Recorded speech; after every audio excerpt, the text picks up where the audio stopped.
In 1857, Louis Francis Cartier, then aged 28, took the jewelry workshop of his master Adolphe Picard at 29 Rue Montecro, Paris. He had the same name as his grandfather, Louis Francis Cartier, who turned a small workshop at the Louvre, who supplied the royal household during the Revolution. His father, Pierre, soldier of the Napoleonic army, who was taken prisoner and transferred to England several years before being allowed to return to France to peacefully continue his workshop to produce jewelry. Shortly after, the young Louis Francis took over the workshop. Precious metals was affected by the turmoil. Jewelers were melted down and turned into gold and silver coins.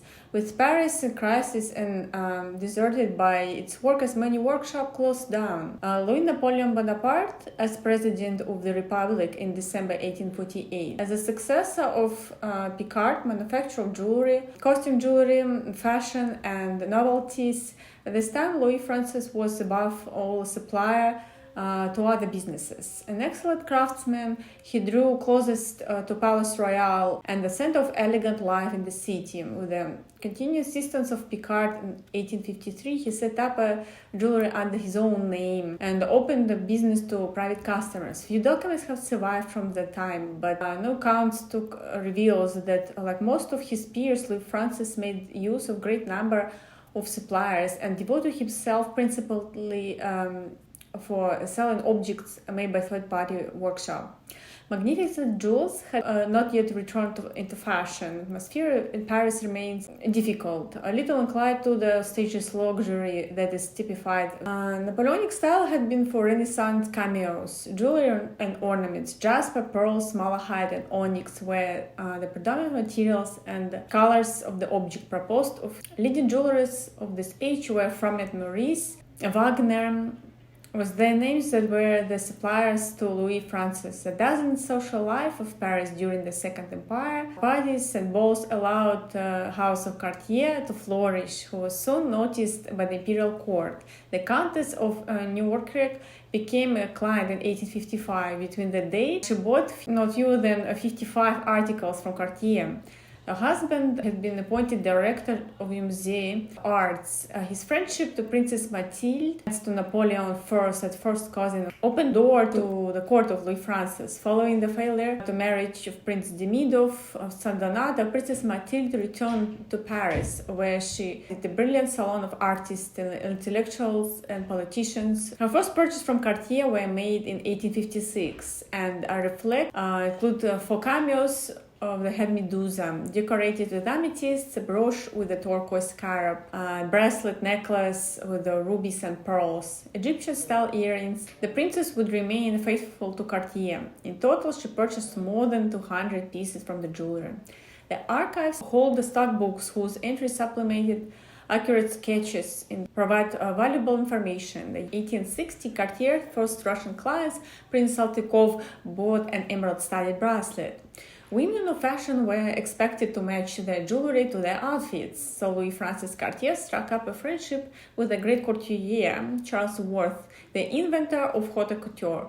Napoleon reigned in Prussia, the emperor surrounded Sedan, the Republic was proclaimed, and the Imperial went into exile in London. Followed his commune, which left the streets of the city running with blood. Cartier closed temporarily. They continued his business activities and made valuable contacts, where he also received further business partner in 1872. Alfred returned following year and continued to run the family business throughout the difficult decade of the 1870s. Following a trade that has been constant in the history of the company, Cartier quickly began to diversify its products. Alongside its pieces of jewelry, offered refined accessories such as silver mirrors, compacts, and very early on articles for smokers such as lighters, cigarette holders, and cigarette boxes. It also sold a variety of goods: fans, bronze busts to Louis XVI, porcelain medallion by wood and ivory, and porcelain statuettes. Cartier increasingly focused its attention on clocks and watches. The first watches are mentioned in the company records as early as 1853. Right from the start, in order to satisfy the clientele of connoisseurs and knowledgeable collectors, Cartier provisioned itself in creations by the best clockmakers, which included the Geneva company Vacheron Constantin. The boutique's clientele continued to grow and vary. The great families of France were now joined by representatives of international business, bankers, and industrialists who had been won over to the world of opulent luxury. The jewels that had hereto been the prerogative of crowned heads and the aristocracy now defied the wives to rich businessmen, bankers, and speculators. Alfred had 3 sons and 4 daughters. Continuing the family tradition, in 1899 he went into partnership with Louis. At the age of only 23, Louis encouraged his father to move the business of Rue de la Paix. At the time, it was along with Rue Royale, the most beautiful street in Paris, a place where the most elegant shops were set up. Social rituals of the Belle Epoque were performed. It was particularly known for being the street of the jewelers. François Milliero, Charles Maret, Gustave Bogart, whose business would be taken over by Ernest Weber. Ernest's second son, Henry, would publish the reference book of the jewelry trade in 1906. In addition to these names were those of the great countries headed by the maison of Jean-Philippe and Gaston Worth, then the bootmaker Viault, the corset maker Madame Gingore, and the perfume Guerlain, was had created. Later, this unique was followed by the son Cartier with Jacques Worth. 2 marriages that sacrifice the alliance between haute jewelry and haute couture. Inauguration, the Cartier shop of 13 Rue de la Paix marked a turning point of his history, the company.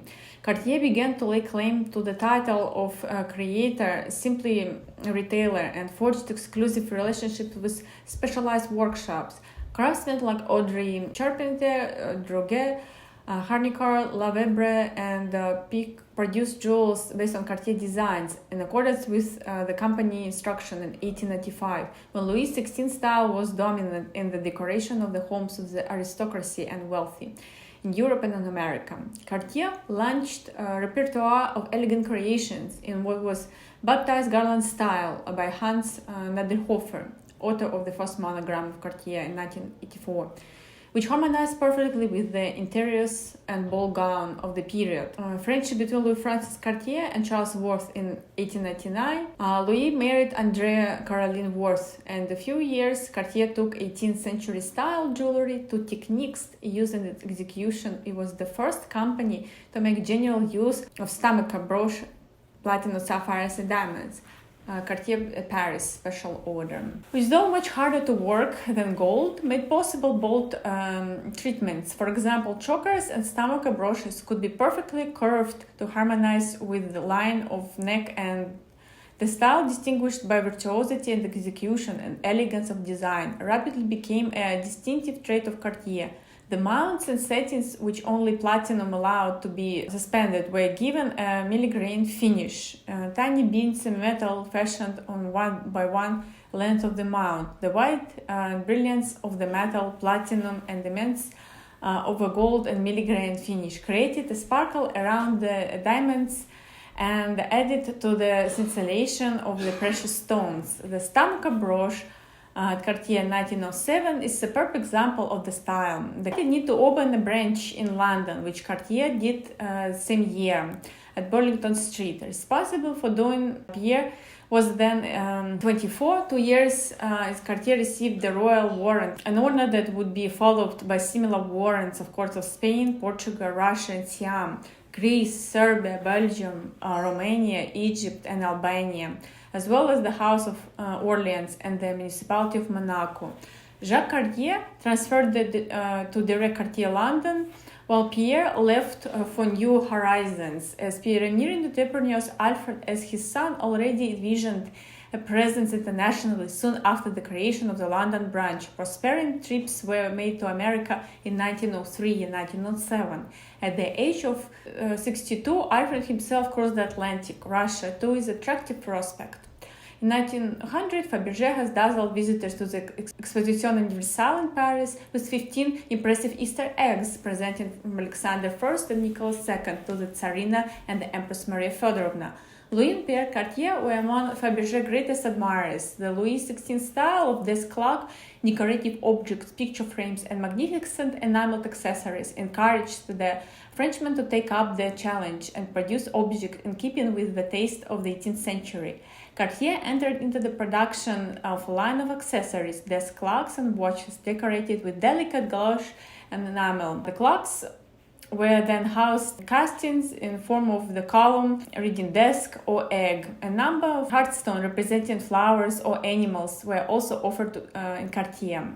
The account books attest to enormous sums of money paid Cartiers by American clients. Immense fortunes had been made on the other side of the Atlantic, and some clients didn't give a second thought of crossing the ocean twice a year to fill their suitcases with the latest Parisian fashion, clothes and jewelry. Mrs. Vanderbilt, J.P. Morgan, Mrs. Lees, and the Astor and Gold family were among the company's most regular customers. The splendor of the balls given by American high society eclipsed the European aristocracy, as did the tiaras of Cartier made for these occasions. Consequence, in 1909, Alfred decided to open a branch at Cartier, New York, on Fifth Avenue. Developments of watches and clocks represented a growing market among Cartier's creation. Although they were not new to the company's range of products, Cartier made a proper entry into this sector of the market at the integration of the visionary Louis Cartier. It was his goal to add a desk clock to the company line of timepieces, to have the clock manufactured in-house, and above all, to develop the wristwatch. Those future success, he predicted, the wrist design for a man wristwatch was made in 1904. Louis Francis, the Brazilian dandy and pilot Alberto Santos Dumont, despaired at the possibility of finding a watch that both elegant and more practical than the traditional pocket watch. And Louis came put with the idea of creating a gold watch on a leather strand with the bezel attached by the screws. The result was the famous Saint Dumont watch. More than 100 years later, its timepiece design should remain a classic that is still being sold today.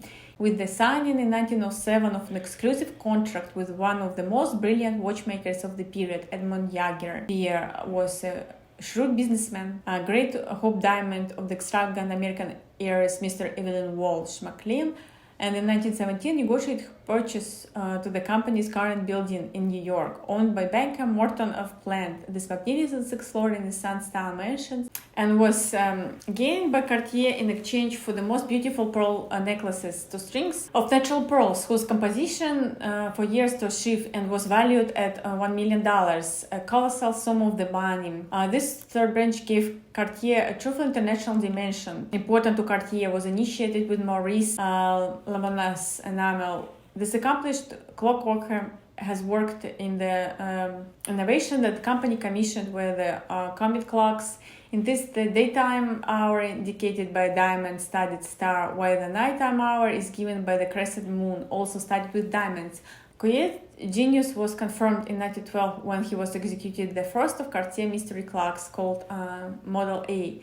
For the creation of its mechanism, Cartier had studied early mystery clocks, in particular those of the famous inventor and illusionist Jean-Eugène Robert Houdin.